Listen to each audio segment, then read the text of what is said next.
महंगी बिजली सस्ती होने की राह हमवार। आईएमएफ ने हुकूमत से प्लान मांग लिया। वजीर आजम शहबाज शरीफ ने वफाकी काबीना को खुशखबरी सुना दी। कहा, दुबई में आईएमएफ की एमडी से मुलाकात शानदार रही। क्रिस्टालिना जॉर्जीवा ने एतराफ किया, पाकिस्तान की मईशत इस्तेहकाम के बाद तरक्की की तरफ गामजन हो रही है।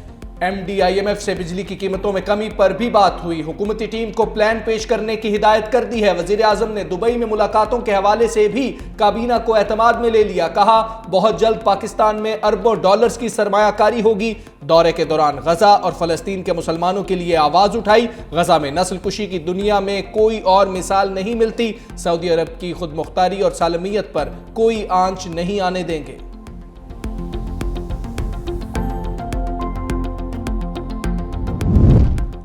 पाक फौज और अवाम के दरमियान इंतहाई मजबूत रिश्ता है। मुल्क दुश्मन अनासर की खलीज डालने की कोशिश हमेशा नाकाम रही है और रहेगी।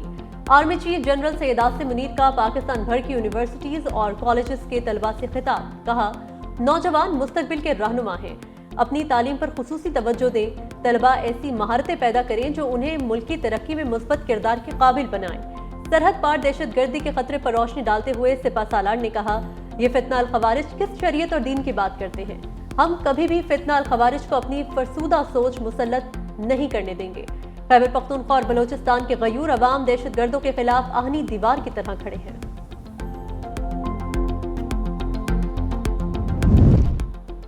आईएमएफ वफ्द की पाकिस्तानी इदारों से मुलाकातों का सिलसिला जारी। एफबीआर, सिक्योरिटीज एक्सचेंज कमीशन और वजारत कानून के हुक्काम से मुलाकातें। ऑडिटर जनरल से मुलाकात के दौरान पीएसी हिदायत पर मुकम्मल अमल दरामद न होने पर तहफ्फुजात का इजहार। एफबीआर हुक्काम ने आईएमएफ को डिजिटलाइजेशन पर ब्रीफिंग दी। वजारत कानून पहुंचने पर वफ्द को जजिस की तैनाती के तरीकाकार बारे ब्रीफिंग दी गई।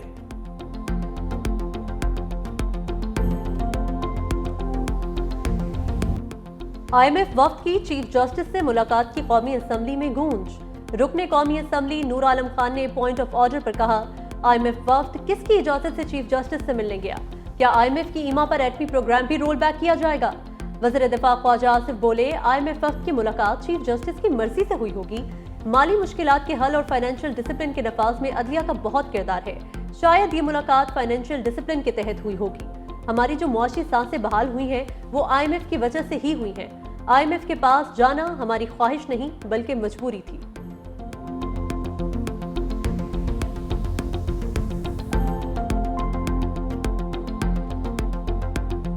ये पाकिस्तान की तारीख में भी मुनफरद वाक़या है और पूरी दुनिया में भी ये एक मुनफरद वाक़या है कि आईएमएफ जो है वो हमारी अदलिया से मिलना चाहता है। किस तरफ इशारा है उसका? लगता ये है कि बेहतरीन मईशत का ताल्लुक जो है वो अदल इंसाफ के साथ है और उनको हमारे अदल इंसाफ पर तहफ़्फ़ुज़ात हैं, शायद उस वजह से मिले। हम बिल्कुल वाज़ेह हैं, बार बार इआदा करते हैं कि हुकूमत जो है वो धांधली की पैदावार है, एस्टेब्लिशमेंट की मैनेजमेंट है।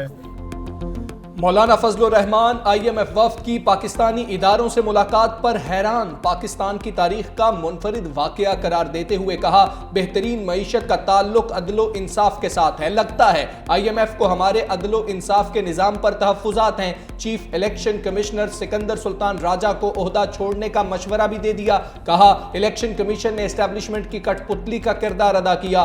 Chief election commissioner Sikandar Sultan Raja मुकम्मल तौर पर नाकाम हुए। उनसे आइंदा मुनसिफाना इलेक्शन की उम्मीद रखना हिमाकत होगी। मौजूदा हुकूमत धांधली की पैदावार है। मुझे इस पर तहफ्फुजात हैं। 26वीं आईनी तरमीम पर भी तहफ्फुजात हैं। मदारिस की रजिस्ट्रेशन के हवाले से हुकूमत की तरफ से पेशरफ्त नहीं हो रही।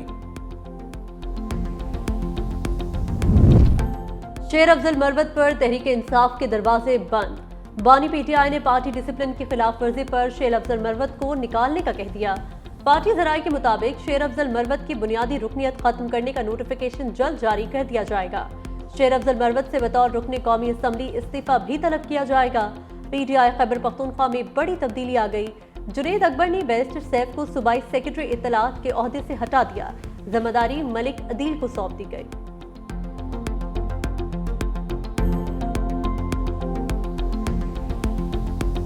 पार्टी के ऐसे मसाइल जब आ जाते तो हमारा इंटरनल मामला है। मैं अभी पार्लियामेंट में हूँ और मेरे पास कोई ऐसी इंस्ट्रक्शन नहीं आई निकालने का, लेकिन एनीवे ये हमारा इंटरनल मामला है, तो डील करेंगे इसके साथ। मेरे पास जो इंस्ट्रक्शन खान साहब की आती है मैं उनको इमीडिएटली एग्जीक्यूट करता हूँ, उसमें कोई दो राय नहीं है, लेकिन इसका भी एक तरीक़ाकार है। अदरवाइज़ मेरे पास अभी तक एज वी स्पीक मेरे पास कोई इंस्ट्रक्शन नहीं है। बैरिस्टर गौहर का शेर अफजल मरवत को पार्टी से निकालने के सवाल पर लाइल्मी का इजहार। कहा, शेर अफजल मरवत के मामले पर कमेटी बनाई है, कमेटी ने अभी तक जवाब जमा नहीं कराया। जरताज गुल भी फैसले से लाइल्म निकली। दूसरी जानिब बैरिस्टर गौहर ने IMF वफ्द की चीफ जस्टिस से मुलाकात की हिमायत कर दी। कहा, मुलाकात कोई गलत बात नहीं, सारी दुनिया का यही मौक़िफ़ है, अदलिया आज़ाद होनी चाहिए। साबिक वज़ीर आज़म शाहिद खाकान अब्बासी ऑपोजिशन अलायंस का हिस्सा है, सियासत में उनका काफ़ी तजुर्बा है, इसीलिए शाहिद खाकान अब्बासी को स्टीयरिंग कमेटी के लिए चुना गया।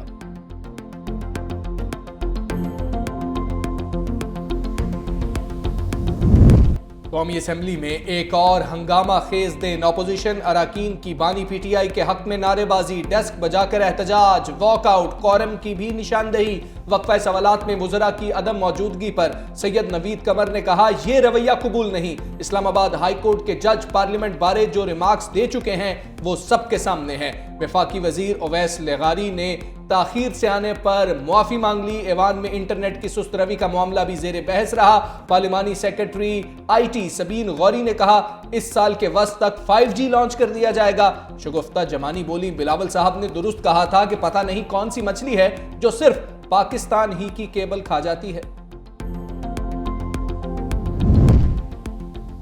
शहबाज शरीफ की मेहनत रंग ला रही है, जवाल का रुख तरक्की की तरफ मोड़ दिया।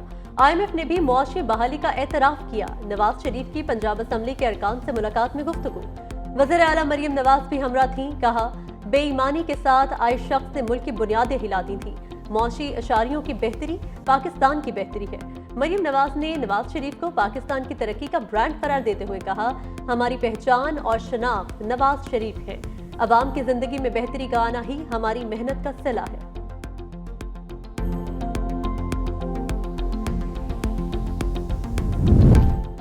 बिजली सारिफीन के लिए खुशखबरी, 1 माह के लिए बिजली सस्ती। डिस्कोज ने बिजली की फी यूनिट कीमत में ₹1.20 कमी कर दी। के इलेक्ट्रिक का सारिफीन को फी यूनिट बिजली पर ₹1.23 का रिलीफ।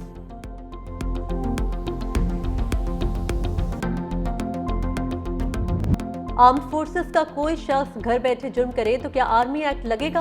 फौजी अदालतों में सिविलियंस के ट्रायल के खिलाफ केस में जस्टिस जमाल खान मंदुखेल का इस्तफसार। सवाल किया, क्या हम आइन के पाबंद हैं या अदलिया के अदालती फैसले के? वकील सलमान अकरम राजा ने कहा, आर्मी एक्ट एक ब्लैक होल है, इसमें कोई भी तरमीम हुई तो बुनियादी हुकूक खत्म हो जाएंगे। जस्टिस जमाल खान मंदुखेल ने रिमार्क्स दिए, मार्शल लॉ के बने कवानीन को आइन के आर्टिकल 270 में तहफ्फुज दिया गया। अल्लाह न करे आइन में आर्टिकल 270A का इजाफा हो। जस्टिस नईम अख्तर अफगान ने सलमान अकरम राजा से मुकालमा करते हुए कहा, आपकी सियासी जमात ने पार्लियामेंट में बड़ी गर्मजोशी से आर्मी एक्ट से मुतल्लिक कानून साजी की थी। सलमान अकरम राजा ने कहा, मैं उस वक्त तहरीक इंसाफ का हिस्सा नहीं था, मैं हमेशा ओपोजिशन में रहा हूं।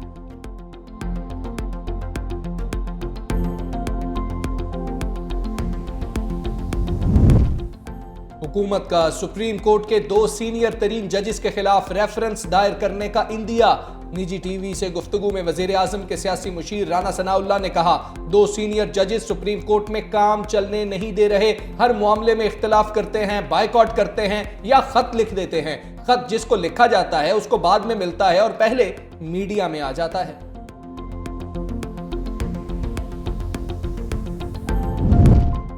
दुबई हाई कोर्ट से ट्रांसफर होने वाले जजेस को दोबारा नया हल्फ उठाने की जरूरत नहीं। इस्लामाबाद हाई कोर्ट के जजेस की सीनियरिटी तब्दील करने के खिलाफ 5 जजेस की दरख्वास्त मुस्तरद करने का तहरीरी फैसला जारी। Chief justice Islamabad high court ने फैसले में कहा, लाहौर हाई कोर्ट से ट्रांसफर होकर इस्लामाबाद हाई कोर्ट आने वाले justice Sarfaraz Dogar senior peony जज बरकरार रहेंगे। रजिस्ट्रार को फैसले की कॉपी मुतल्लिका जजेस को भेजने की हिदायत दी।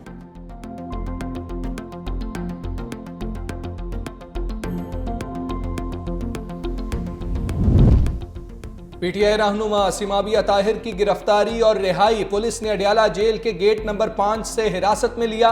पहले अडियाला चौकी, बाद में थाना न्यू टाउन मुंतकिल किया। रात गए रिहा कर दिया। सिमाबिया ताहिर GHQ हमला केस की समाअत के लिए आई थी। दूसरी जानिब बानी पीटीआई की बहनें अलीमा खान और उज़मा खान जिना हाउस हमला केस में बेकसूर करार। लाहौर पुलिस ने आजम सवाती को 9 मई के 5 मुकदमात में कसूरवार करार दे दिया।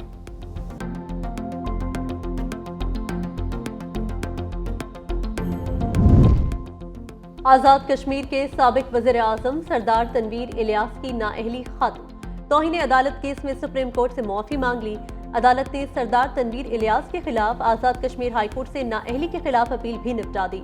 अदालती फैसले की बुनियाद पर तनवीर इलियास को वजारत उज़्मा से अलग होना पड़ा था।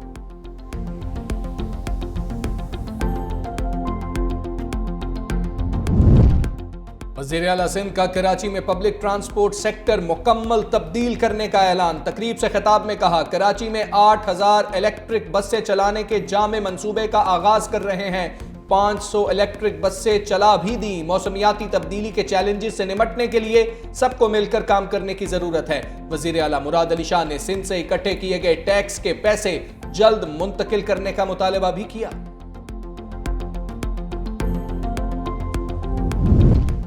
मुल्क में कारों और मोटरसाइकिलों की फरोख्त बढ़ गई। ट्रैक्टर्स की तलब में रिकॉर्ड कमी। रबा माली साल के पहले 7 माह में कारों, पिकअप वैन्स और लाइट कमर्शियल गाड़ियों की फरोख्त 55% इजाफे के साथ 77,686 यूनिट्स रही। ट्रकों, बसों और मोटरसाइकिलों की फरोख्त में भी इजाफा। ट्रैक्टरों की फरोख्त 27,000 से घटकर 20,000 यूनिट्स रह गई। आईसीसी का चैंपियंस ट्रॉफी के लिए इवेंट एम्बेसडर्स का ऐलान। सरफराज अहमद, शेखर धवन, शेन वॉटसन और टिम साउथी को इवेंट का सफीर मुकर्रर कर दिया। सरफराज अहमद 2017 में चैंपियंस ट्रॉफी जीतने वाली पाकिस्तान टीम के कप्तान थे।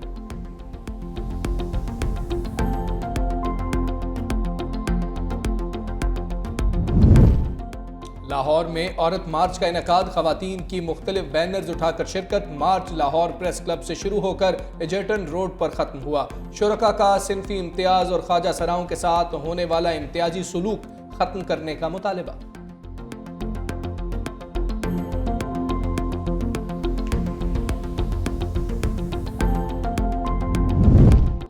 एआई समिट में भारतीय वजीर आजम मोदी शर्मिंदगी की तस्वीर बन गए। पहले फ्रांसीसी सदर ने मोदी का मुसाफहे के लिए बढ़ाया हाथ नजरअंदाज किया, फिर अपने खिताब में मोदी ने आर्टिफिशियल इंटेलिजेंस को नाकाम करार दे डाला। कहा, एआई बाएं हाथ से लिखने वाले की तस्वीर नहीं बना सकती। सारिफीन ने एआई को जांचना शुरू किया तो मोदी का दावा गलत साबित हुआ।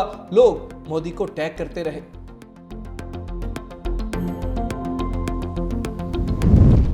और लाहौर में हॉर्स एंड कैटल शो की रंगीनियां जारी। नेजाबाजी मुकाबलों के आखिरी रोज खवातीन शेर सवारों का भी कमाल महारत का मुजाहरा। खवातीन घुड़सवारों ने कहा, हुकूमत सरपरस्ती करे तो दुनिया भर में पाकिस्तान का परचम बुलंद कर सकती है।